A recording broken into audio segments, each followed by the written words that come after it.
future.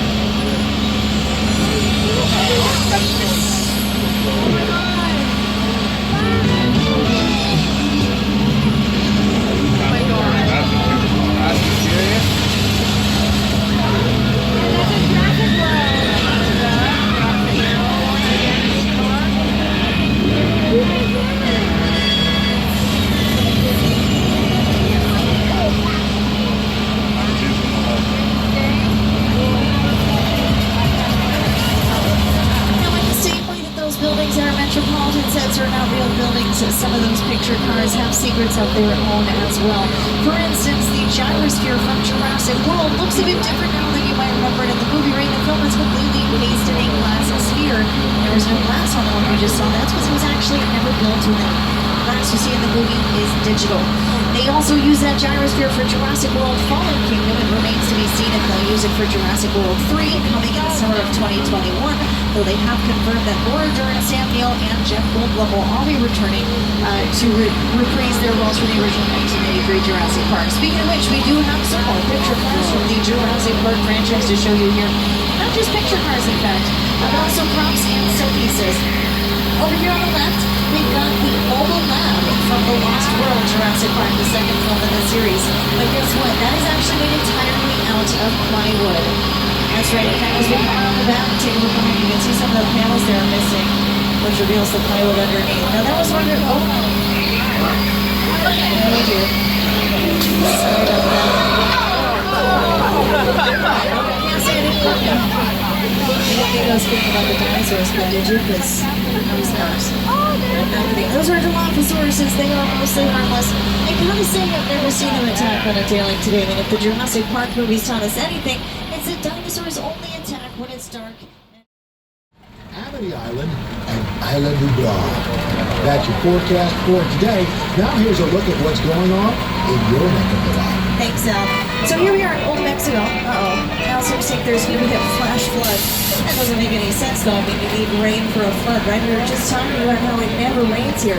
In fact, our founder, Carl Lumley, here we call him Uncle Carl, well, he started making movies as early as 1912.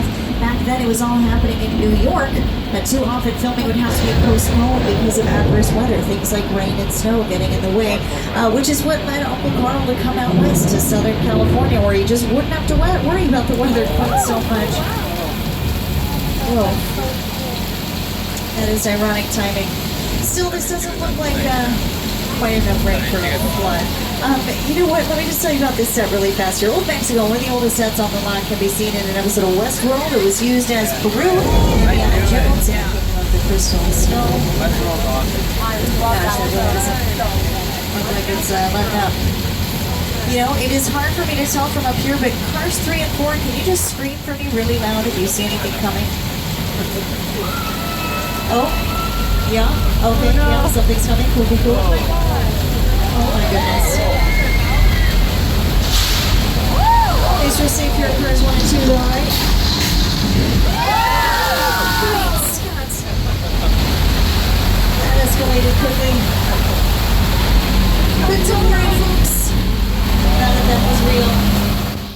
We have earned ourselves a nice vacation, so I'm going to take you guys to my favorite beach. I have a timeshare there, maybe you've heard of it. It's called Amity Island.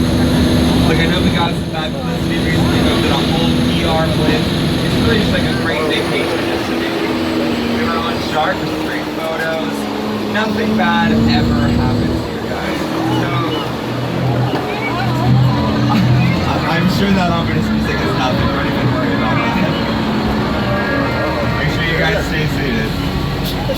That diver in the water, that's my buddy George. Hi George, how's it going? George loves playing with sharks, guys. Classic George.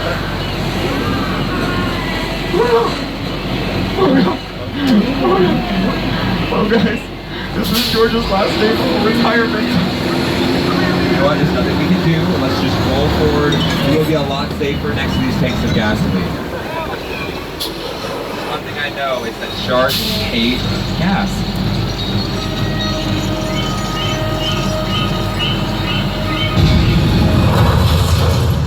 You guys can see this.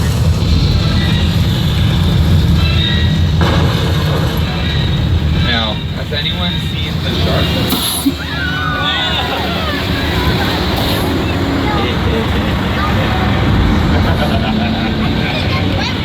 Welcome, ladies and gentlemen, to my favorite part of the show.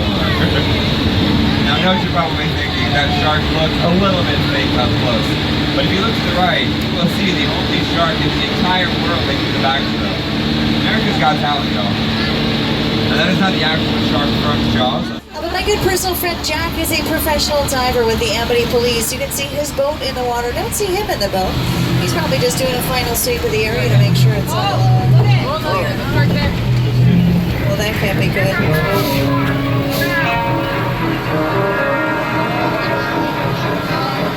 Oh no, that's Jack. They're been about no Jack.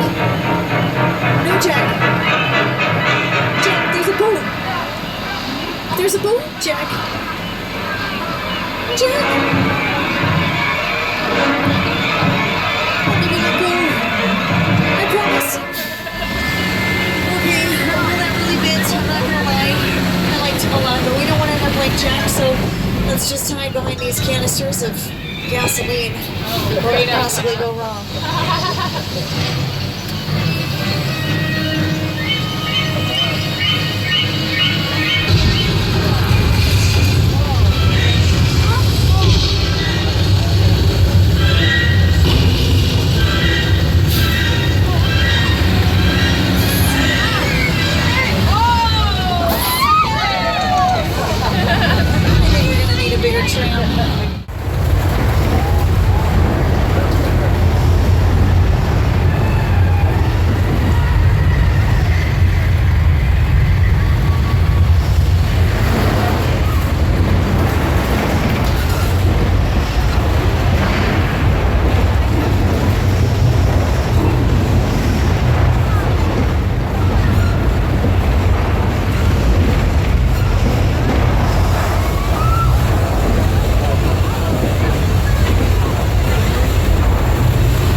Look out, here they come! Now I know that was scary, but at least we didn't get wet, right?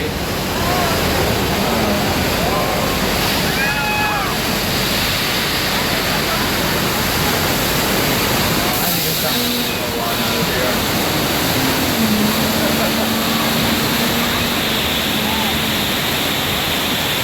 Ladies and gentlemen, get yourselves around the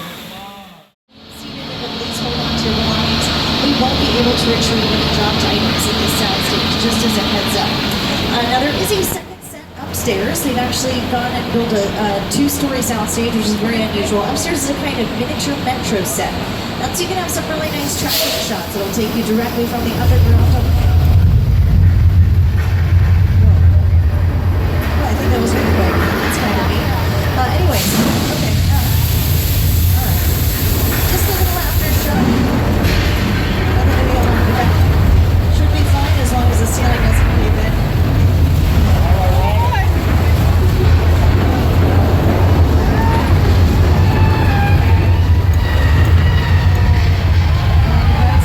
Great view of the set upstairs.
freak when she walked in and saw them waiting for her.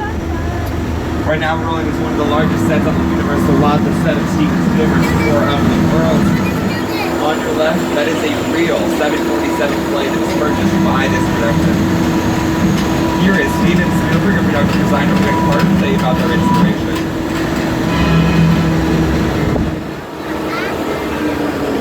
The airplane crash suicide set is a perfect example of a set that is all designed around a vision that Steven had. You forget to sit down to talk about the war of the world. I thought, what if the 747 goes down right in a big neighborhood? Because it's just something you don't see. You're doing good. Here we are leaving one iconic set behind us for another. Ladies and gentlemen, welcome to the crash site of Steven Spielberg's War of the Worlds.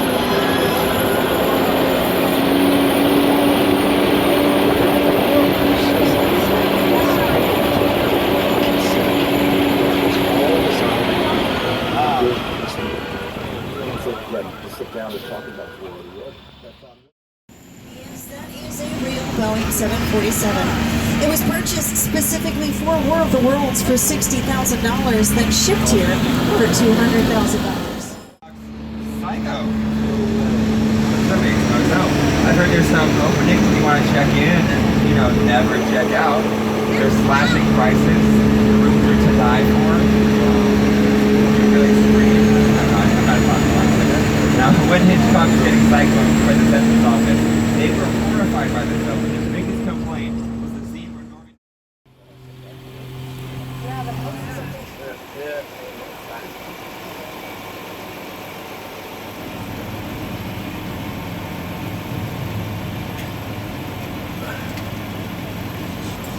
Oh my God. Oh, look at that. Pumping that lady onto her car. Oh no. Okay, well, I've misread the situation.